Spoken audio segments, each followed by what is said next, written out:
Today we're going to expand on the cups that we did right before, slab cups, and in this time we're going to add a little bit of height to it, and we're going to add a handle to it. So so here's a mug that was done, a slab mug that was done before. It's got the handle on it. Add some decorative sort of lines and stuff and designs to try to experiment a little bit with things. It's a little bit tall. It was done around a form differently than what we did. I like the way we've been doing these slab cups, and I think we're going to make a nice sort of addition to things in a way of sort of doing it that has a nice little sort of finish here. Now here we can see the shrinkage. This is after bisque. We don't lose that much size the first firing, but in the glaze firing we lose some size here. So there's maybe a ½ inch or so there, and then you can also just see the diameter or the circumference really of the two things, how much different. These were exactly the same size before when they were done wet. So you can see, so those are things that we need to kind of think about as we sort of approach making, turning our slab cups now into mugs by adding a handle. I tried going, originally we did from a slab 11 inches by 4 inches. And so now we're gonna, add a little bit of that. First I tried, 6.5, and I kind of feel like right now these things seem a little bit big, and we're gonna see they're gonna end up being probably still kind of big after the glaze firing. So then I tried doing, because that one I did, so 6.5, it was 11 inches by 6.5, and then I tried doing 11 inches by 5.5 and adding a little foot on here. This seems a little bit big right now, but maybe after glaze firing, maybe 5.5 is going to be good. But then, I tried a couple other ones. This is 4.5, 11 inches by 4.5, and then plus, the foot, and then this one is 5 inches, 11 inches by 5 for the slab. So I think this is the one that's going to be a pretty good size once it shrinks down. So it'll drop a little bit here, and then this is going to close down when it's been glaze fired. So feel like this is probably 5 inches is probably a good size. The other thing to think about is the size of the foot. This foot definitely seemed like it was way too high for this size of a little cup, right? So this is a little bit smaller than that, and this part is taller, plus we have this handle. I think that we're going to end up being in a pretty good size range with this size. So 11 inches by 5 inches of a slab. Make sure you have enough left over for a little bottom piece and then your foot ring. So and then we'll talk about making handles and stuff and how we can do them. So first thing I want to do is get out my slab that I made, and I've been sticking with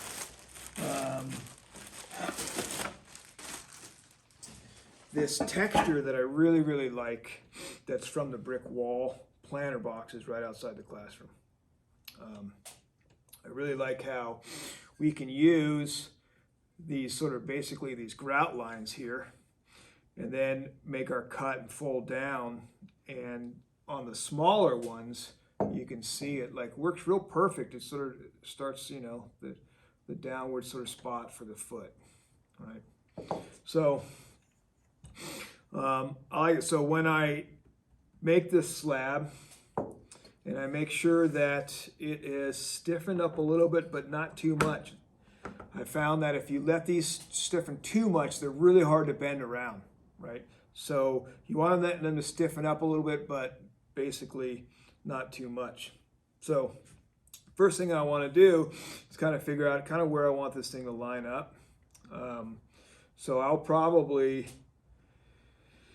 maybe use this side as this is going to be my top, in which case I want to do my first straight edge right along this sort of groove here, this grout line. So that's going to be sort of this top part here.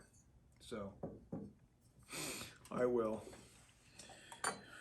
take out my cutting knife, my old butter knife, kind of set up right about there, right at the edge there. I'm going to straighten that out a little bit and then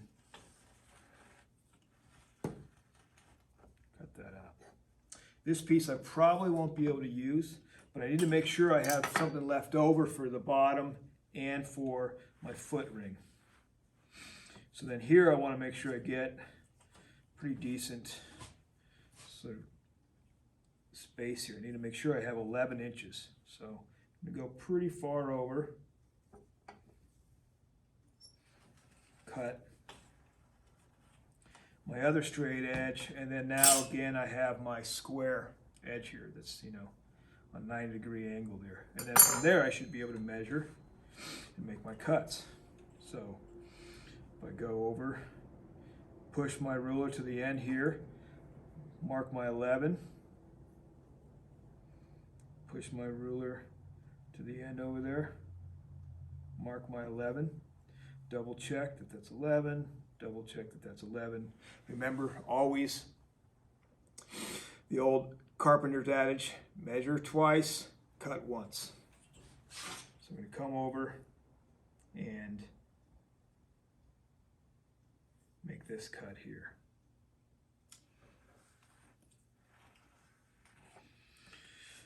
Now this is a little bit thin, but I should be able to get my bottom out of that section right there. I should have something left over here too, so between that one and what I have left over here, I should be able to do my strip for my foot ring and a little bit of slab left for the bottom. So now I'm going to measure down 5 inches. So we're only adding 1 inch on our slab for now from what we did last time where we did 11 inches by 4. Now we're just going 11 by 5. Again, kind of work those up, double check those, 5 and 5. Sometimes you make little mistakes, you're not quite thinking. And then cut along that.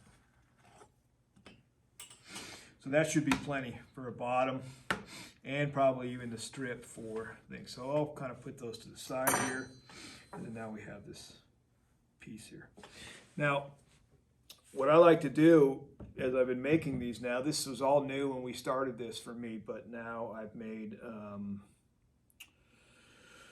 probably about 12, 13 now that I've done this. And so, and actually I put together 2 other ones, so I guess, you know, I put together 15. This will be number 16. So learning little things about what's best and how to make it even more efficient, because this is, you know, I kind of really like this project. So one thing that I like to do is I like to bevel these edges. So I like what the kind of texture we have here more than here. So I will bevel on the outside. I'll do this one. So I'll grab anything that I have. We could come, you know, and just cut a 45 on there too with our knife. I just been kind of taking something that I can kind of roll along. This old piece of pipe is pretty good. You know, so if you anything that you're using maybe to help make your slabs, and I just kind of roll that out. And then there's a little piece that sort of sets in there. So I'll cut those straight again, get rid of that. And then I'm going to do a bevel on the other side, but it's going to be on the inside part here. So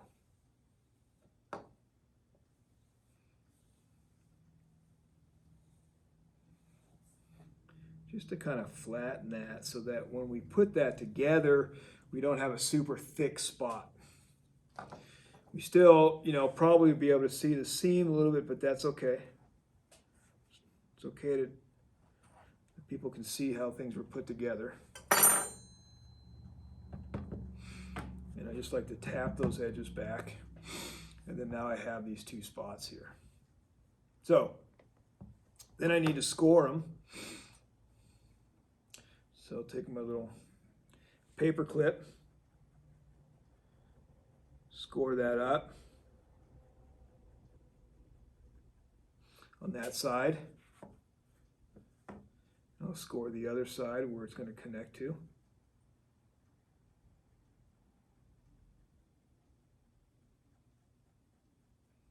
Gotta make sure it's really scratched up here.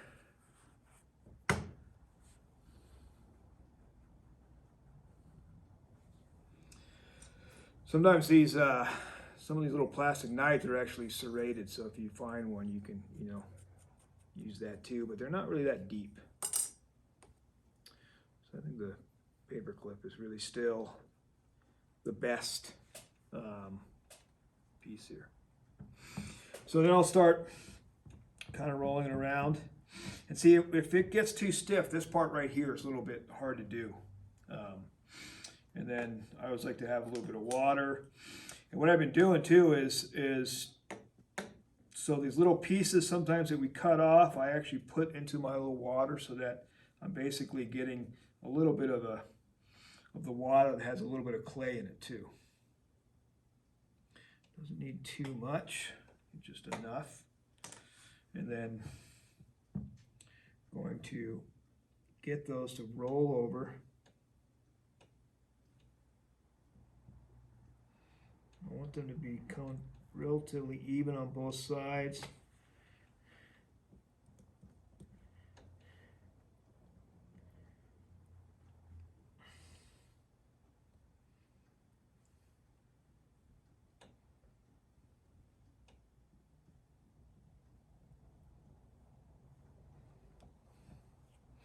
Kind of flip it and then kind of make sure that this is all going along the same. Attached, and then on the inside there, I'm gonna have to kind of try to push a little bit of the clay over.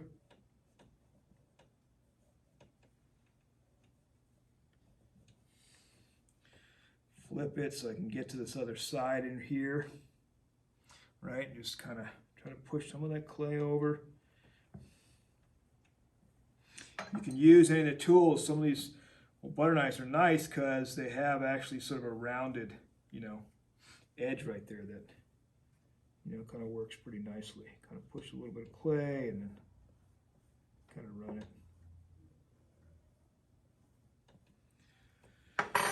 If you need to dip a finger in there to kind of smooth it out a little bit.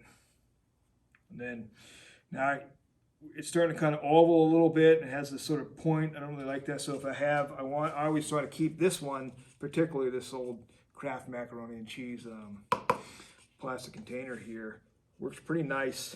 Kind of it's tapered, so you can kind of push it in sort of slowly, kind of push it around, get all that to be back sort of round again.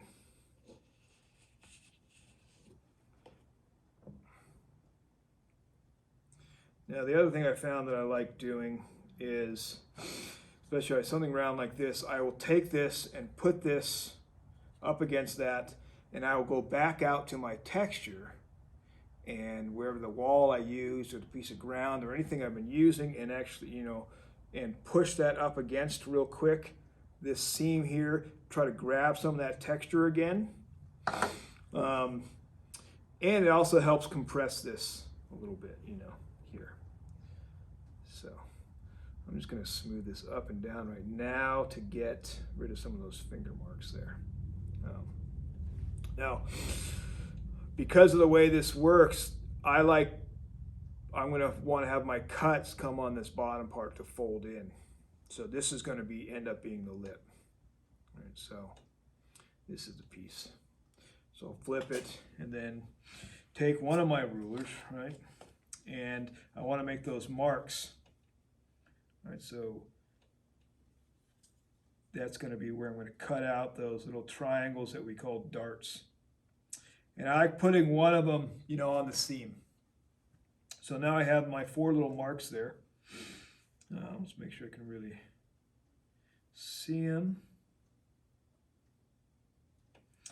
And then as I've been making these, and since I made so many, instead of, right, we were measuring before, we want to have, this should be 1 inch wide.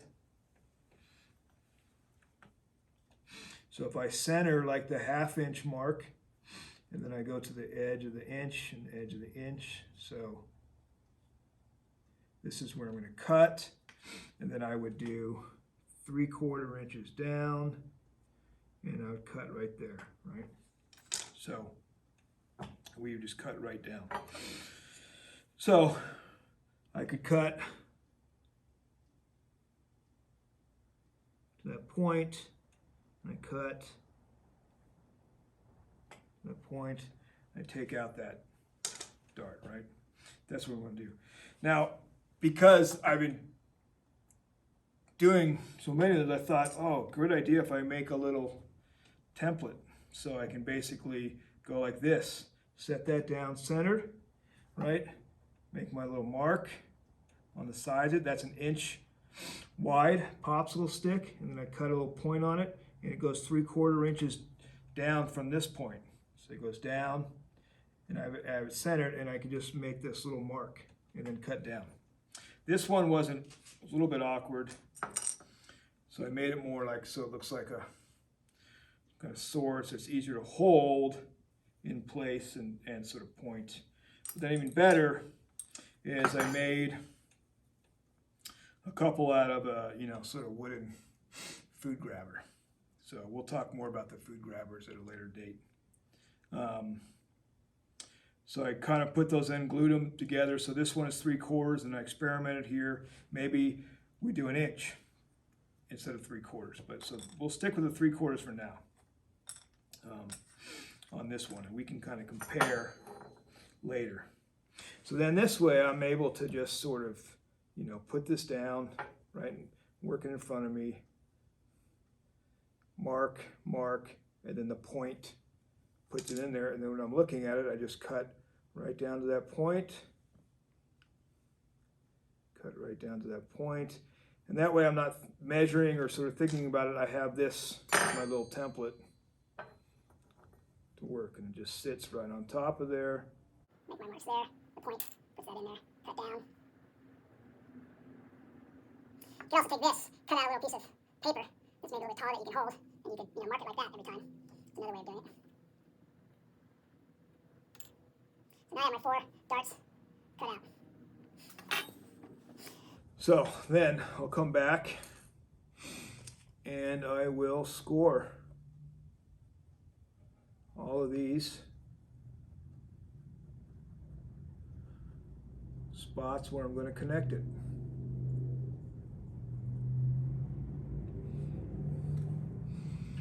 Get my little bit of water. I don't really want too much in it. I don't want to get it too goopy.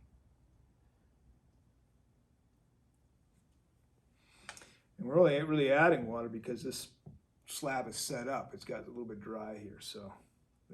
And then I just kind of like to push them together slowly and then move that back and forth as it sort of shifts and grabs and creates a little suction there with your scored mark, and just kind of like push that in and then close that off. I like doing the opposite sides first before just going to the thing, and then same thing, kind of slowly come together, shift it till I feel like it's really grabbing. Make sure we kind of push that seam together, close it off. Go here. And then make sure we kind of push that together and close it off. Do my last one. Shift it, slowly come together, get the grab and suction up, close it off. Right now, while there's still a little bit of water and goop on the inside of that seam, try to come and kind of smooth it out a little bit here.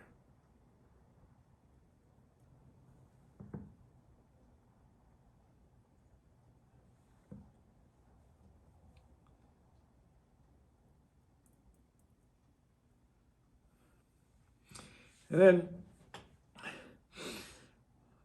we got this sort of edge here that's sort of pointed. So I have been cutting that a little bit flush.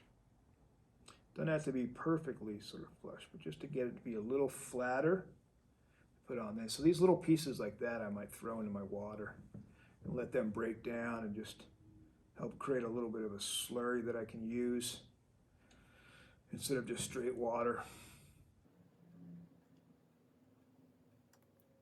Just cutting this edge here. It kind of comes up that. I want it to be a little more flat so that there's a better surface there for my little bottom slab to sort of end up on. So now I have that. Okay, I've been messing with it and moving it around, so I always say keep going back and kind of shoving this in there and trying to keep that sort of as round as possible for now. One of the nice things about these cups is that they're sort of round and square almost at the same time. They're just nice. So now I'll take some slab here and I'm going to flip it because the inside, this is what I want the inside to be, and then I'll have the outside part of that be the sort of textured part. So just come and I'll put it right sort of towards the edge, try to get as much out of that slab as possible, leave something here in case I need it for my foot ring, in case that's not good enough, the other slab. And I'll just go to mark right along the edge. It kind of has a little bit of a curve there.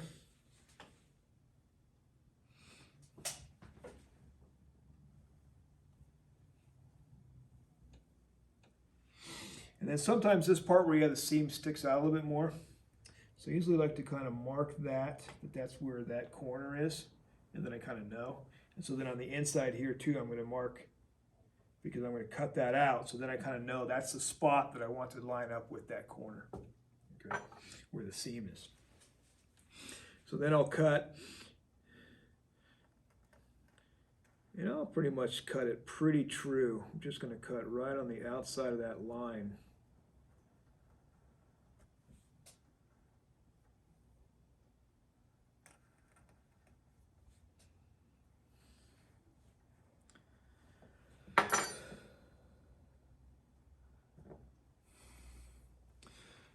Back to the side, so now I have this little piece. So this piece is going to go underneath there, right? So I need to score this edge right here.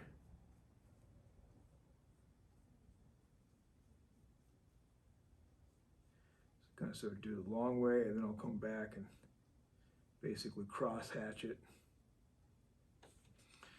Just cross hatch it just like that, and then I'll do the same thing here. Do some long ones, and then come back and cross hatch.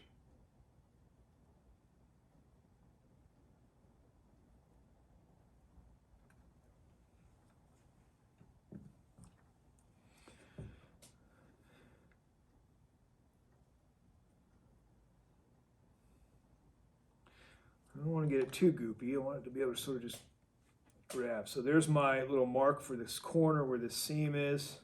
So that's where I put that on there. And again, I want to put a little pressure and kind of shift it back and forth into place so it's grabbing and creating that little bit of suction there. All right. So it's on there, and then I usually, what I've been doing is kind of like tap it like that, and then rock it around a little bit. Make sure it's sort of grabbing. And then if your hand can fit in there.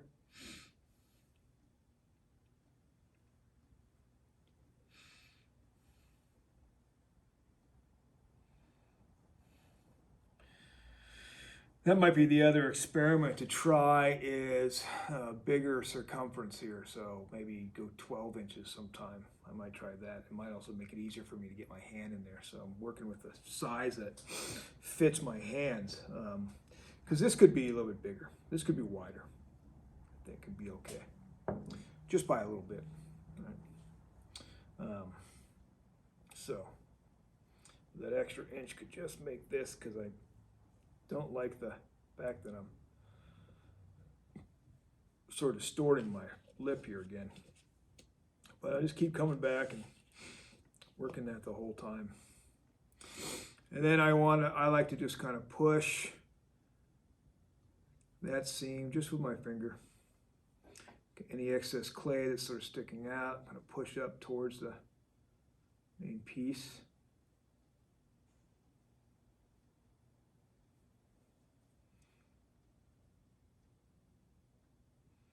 Make sure it's on there real well. So the scoring and the slipping is important, right? So scratching those areas up, getting them a little bit wet, adding a little bit of moisture back in there, making sure that's sort of suctioning up and grabbing it, making sure you're putting some pressure on things. All that stuff is important.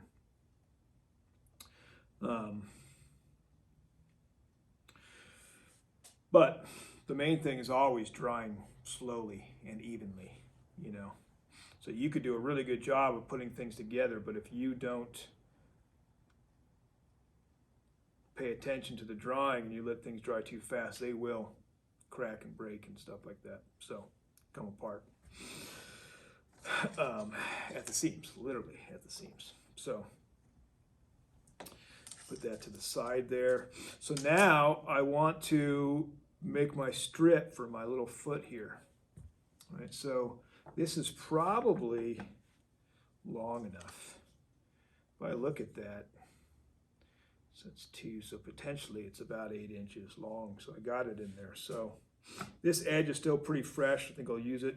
Basically, I think I want to have a 1-inch strip so that it's not too tall, but there's something there, right? So I think this will be okay. If that edge has been sitting out for a long time, then maybe what I would want to do is like cut a fresh edge on it because it's got a little bit drier than the rest of the interior piece here. So maybe I'll just do that anyway, just to be sure. So cut a little fresh edge on there, and then so I can measure 1 inch.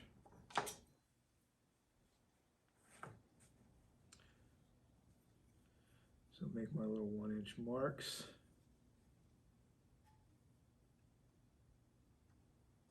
Double check that that's good, and then put it on there. And then what you'll find is actually a lot of these smaller rulers like this are actually 1 inch wide. So you really could just set it up against the edge there and then just use that basically as your template for your width on the strip you cut, and then which will become the height of the foot. So I'm going to guess that it is actually about 8 inches that we need. So if I go right there, I kind of put it more in the middle there. So because I want to cut kind of 45 there, and then the one's going to be sort of the opposite, comes around. So again,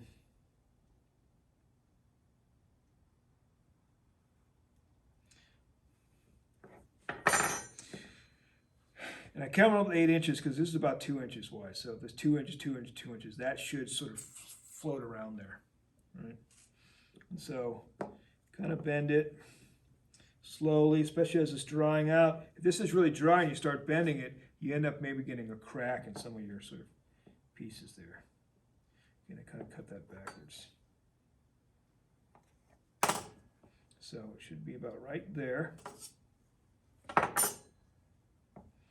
Kind of, you know, just get an idea, is this about right?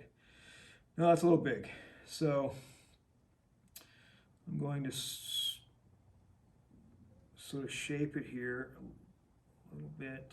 It's a little more square rather than round. It doesn't have to sort of sit perfectly on there, but it'll look better if it's kind of floating out.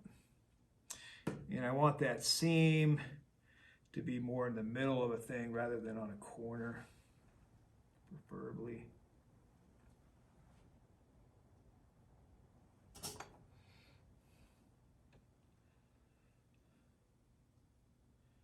I guess that's about right there.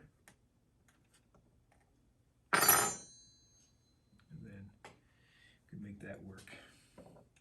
So I will score this edge up first.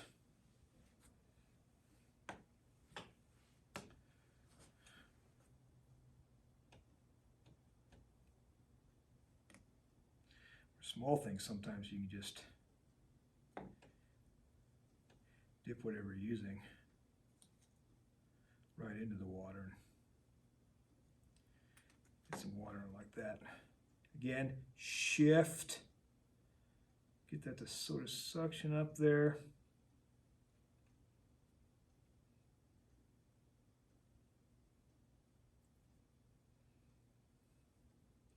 Push that in. Kind of want to hide that seam a little bit there.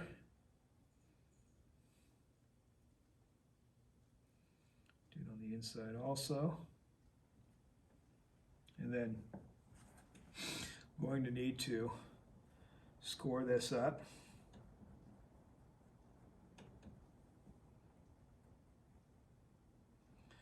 Back and cross hatch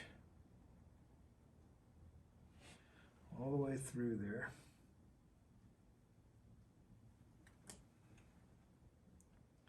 Get a little bit of water on there now. Let that soak in while we do this. Scratch that edge up. Score, score, score, score.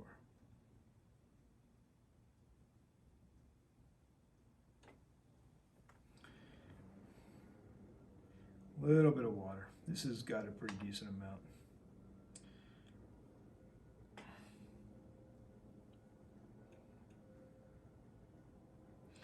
So I'm going to kind of push down and sort of shift it into towards those edges, make it sort of fit. It's a little more square-like. And around. Kind of make sure I push back in these corners. And all that little bit of movement should get it. Tap it, get that little pressure going. Then on the inside, I'm going to take a tool, so maybe the back edge of one of my paintbrushes, right, that I use for glazing and stuff, and just compress that edge there. And then here on the outside edge there, what I've been doing is using some little item that I would use for finishing off the bottom of my handles. So I have, some various things that we'll talk a little bit more about them, but there's little things to sort of use. So I think today we'll try on this one, this little seed pod sort of found out on a walk one day, and I'm just gonna compress that line where the slab from the foot ring is meeting the slab that's on the bottom.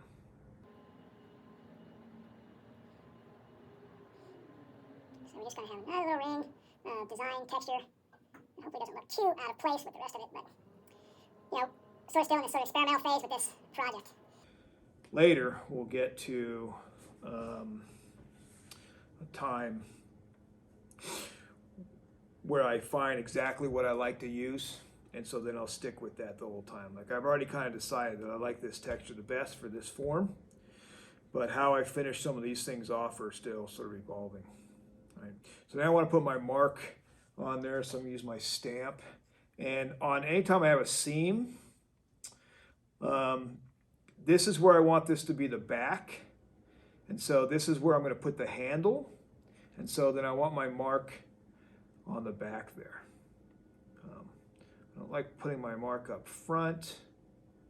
Just seems a little bit arrogant, a little more humble to put your mark on the back.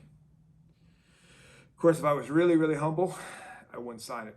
But still, there's some ego involved here in signing your work.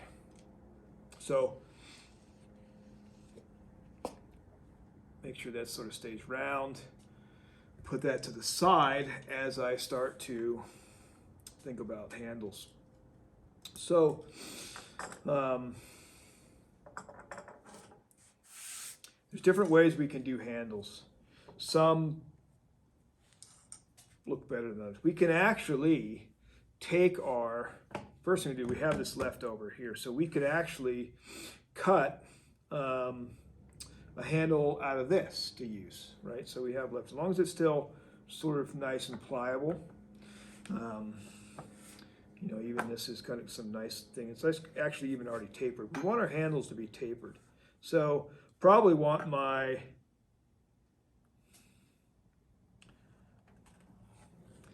handle not to be that thick. So really maybe an inch the most up top. And when it shrinks, that might be nice. So this is an inch wide right there. That actually may even be too much, but let's just try that. And then it's going to taper down to, you know, maybe 1/2 inch or 3/8, right? Now these slabs that we've done are about 3/8 thick. I'll kind of write that up in the assignment, but you're shooting to make a slab that's about 3/8. It could be a little bit thinner, but don't go too much thinner. You know, 1/4 inch slab is probably too thin.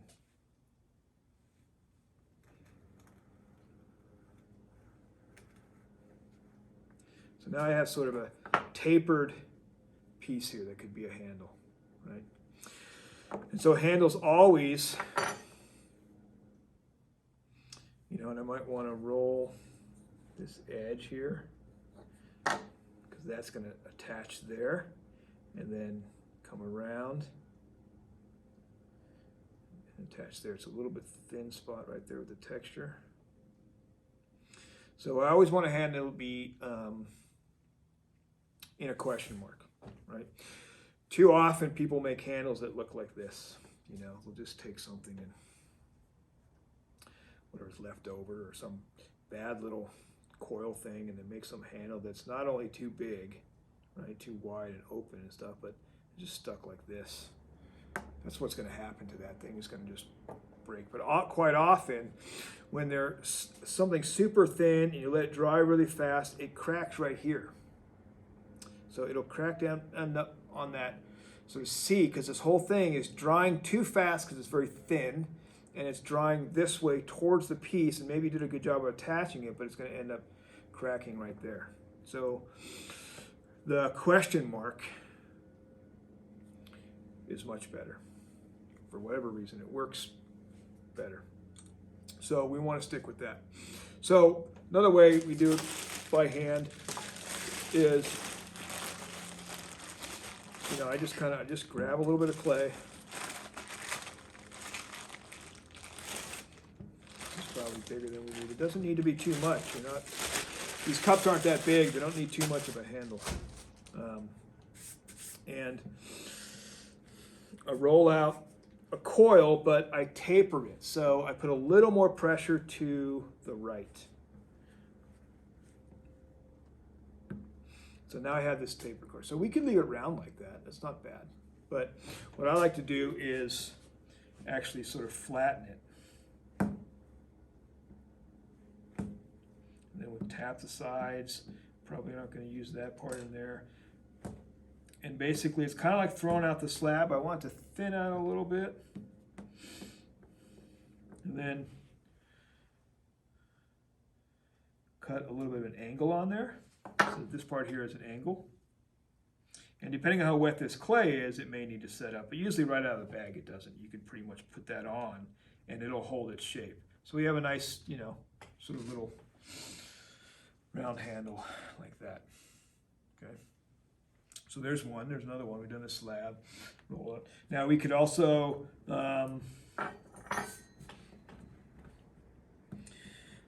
give it a little design before we sort of flatten it. So I do the same thing. I'm rolling out my coil, putting a little pressure to the right, and I get a tapered coil. So it basically looks like a carrot. Okay. So another way we can do is before we make this sort of flat, we can actually put some design into it. So take anything that has kind of a nice little sort of rounded blade, like the back of the end of this works pretty well. And I'm just going to sort of sit it at an angle and then just kind of roll through it. get it to the end there, and then just start over. Put some more grooves in here.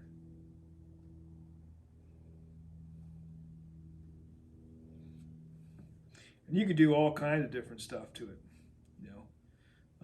Remember that the handle is meant for someone's hand to be on there, so we don't really necessarily want to have it be too rough or sharp. You know, so whatever you do, make sure it can be kind of smoothed out at the very least.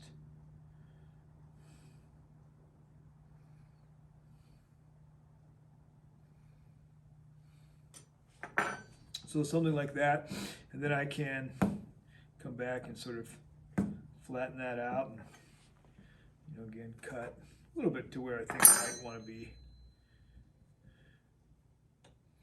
And then kind of have a little handle like that could go on. You could also not flatten it out. We could just leave it round too. That's okay, you know. That, or the last one I want to show you is same thing. I roll this out, do a tapered coil there, you know. So again, it looks like. Okay, then I like to again flatten it out just to make it easier. We don't necessarily have to do this, but it's kind of an easy way of taking care of some of the process. And then I want to have a bit of water, and what we're going to do is what's called a pulled handle.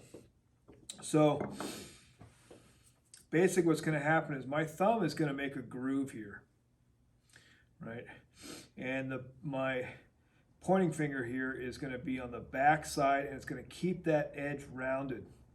As I put a little bit of pressure with my thumb, and then I'm going to sort of whip it down, right? Because it's going to be kind of hydroplaning on top of a little bit of water, right, the whole time.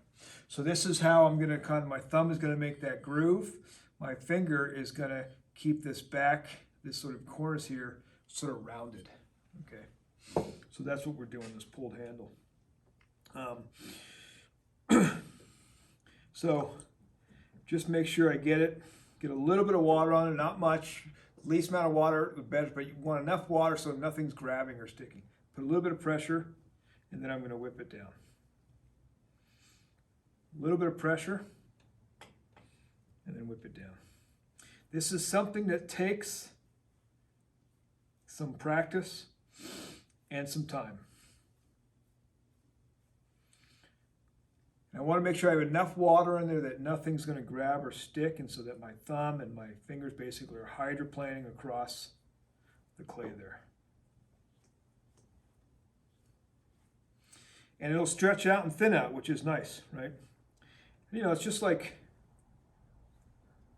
milking a cow, which I'm sure all you do. You know, you get up in the morning, go feed the chickens, milk the cows, stuff like that, come back in, eat some breakfast, get ready to go to walk to school, to walk those 4 or 5 miles to school that you guys do every day. So, not a problem for you. And then, but the thing is that it now is pretty floppy. So I'm going to set this down, you know, and I need to let that set for a while to where it is becomes, you know, sort of set up enough that it's going to hold its shape, right? So with these other handles, you know, because we don't get them so wet and they're ready to go, I can put them right on if I want to. But so you want to make them basically maybe even before you make your piece. So here's some that I've set up. Now they've set up enough to see it's holding its shape. I can put that on now, right? So I, you know, have this one that's ready, right? And I have a couple other that are ready that I made previously that are ready to go. And I could just start attaching handles to these. Now, one of these I did has a deeper sort of cut on it. And to tell you the truth, I can't even tell the difference, really.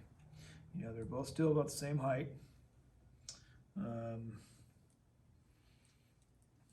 One, I made that triangle, that dart, a whole inch down instead of the 3/4 inch down. So I guess I'd have to sit there and really look at it.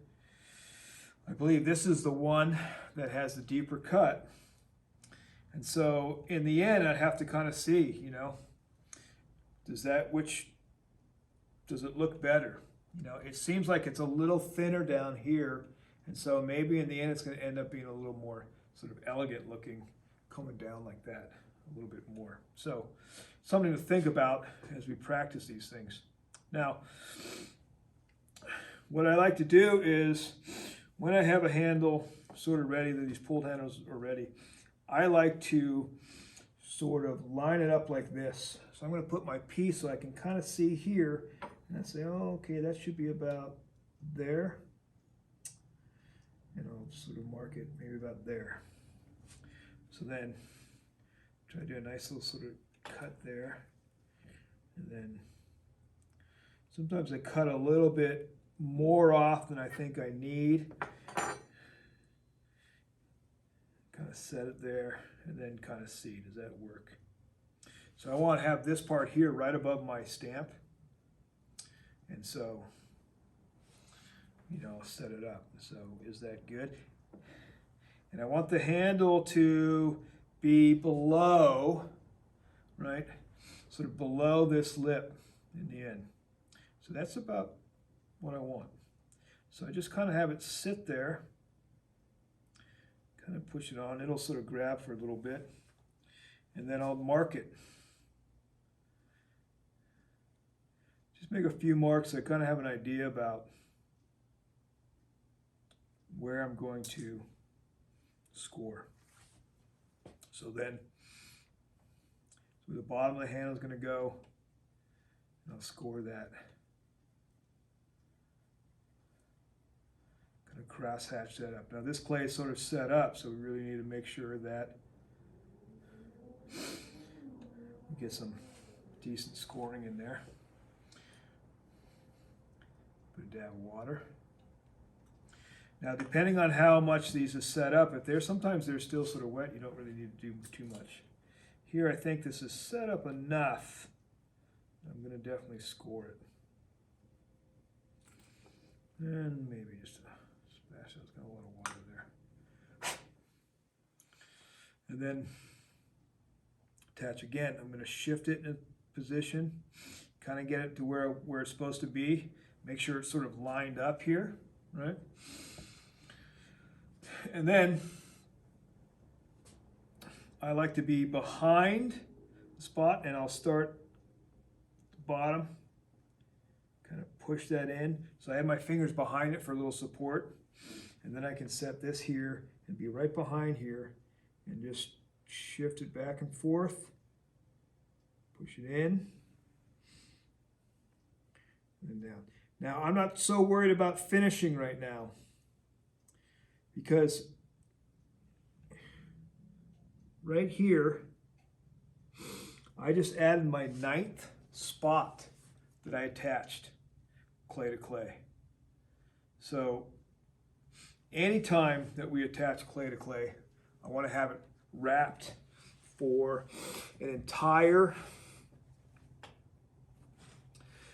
24 hours before I start drying. Now, but I attached clay to clay. So I have a seam here, I have this seam, so there's 3.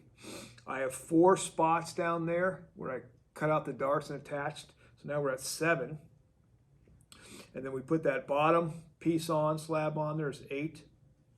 And then this, we attach this, that's 9. And actually then we have a seam where we put that together. So it's 10 spots that were like sort of cut and scored and slipped and attached. So it's really important that this is going to be covered and really just actually wrapped. The difference between covering like this and then wrapping it completely. And I want it for 20 hours. So I want the next 24 hours that inside this bag, this water is going to evaporate, sort of pulsate. So it'll evaporate into the plastic. The clay will take it back up. It'll evaporate into plastic. The clay will take it back up. So, and it'll sort of even out.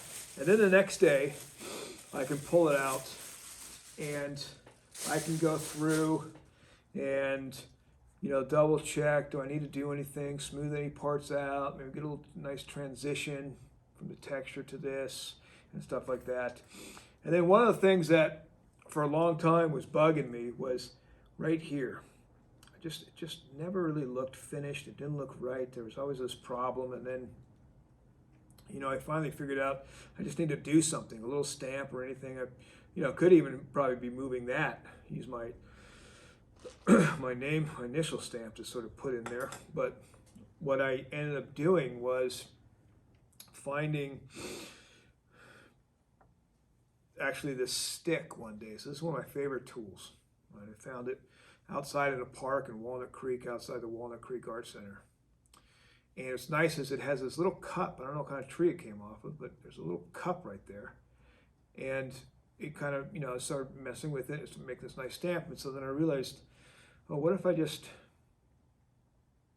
use that to kind of finish off this thing? And then all of a sudden I just felt like that I liked. It made it look sort of finished. And I also used this one down here. So now I have a repeating pattern from that goes around where I was putting this foot ring and the bottom slab sort of attached that seam, and then I got it's right there. So that's that one has that. Now these ones have some different things. So I used on the one I just made today, I used this little piece right here. It's got a little hole, this little seed pod. So I got to kind of put that next to it, make sure I use that on the handle. And then this one, right in here, I use this little seed pod that actually has a little, like 3 sort of little opening slits basically that go together.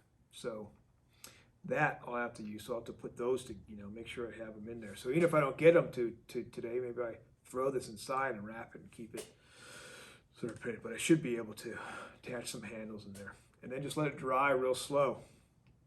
And then as soon as possible, once I have this wrapped, I do some finishing. I want to make sure that I go through and sort of round off these edges here. And sometimes it's even not a bad idea, like this one we just made here, is that I kind of pinch it. Maybe get it to flare out slightly. And then just, you know, kind of work on these edges there and stuff. And double check that everything's as round as sort of possible and let it dry slow. Covered with plastic, you know, for a day or two, depending on the weather, you know. Cover sort of like this.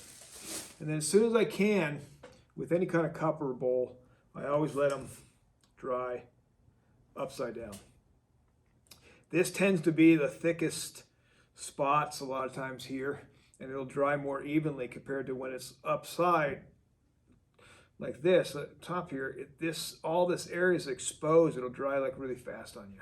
So it's nicer if we kind of dry it here like this, and then kind of loosely covered, and then as soon as you can, pull the plastic off and dry real slow. So be very patient with your drying. That's when bad things happen. And like they said, good things come to those that wait. So dry your stuff really, really slow. And now let's go and, you know, make a couple nice little sort of mugs like this. This could be nice little sort of elegant looking piece. This might make a nice little fancy latte cup, right, when it's all said and done. And we'll see. And you can kind of see what happens when not a lot of shrinkage from drying to the first firing.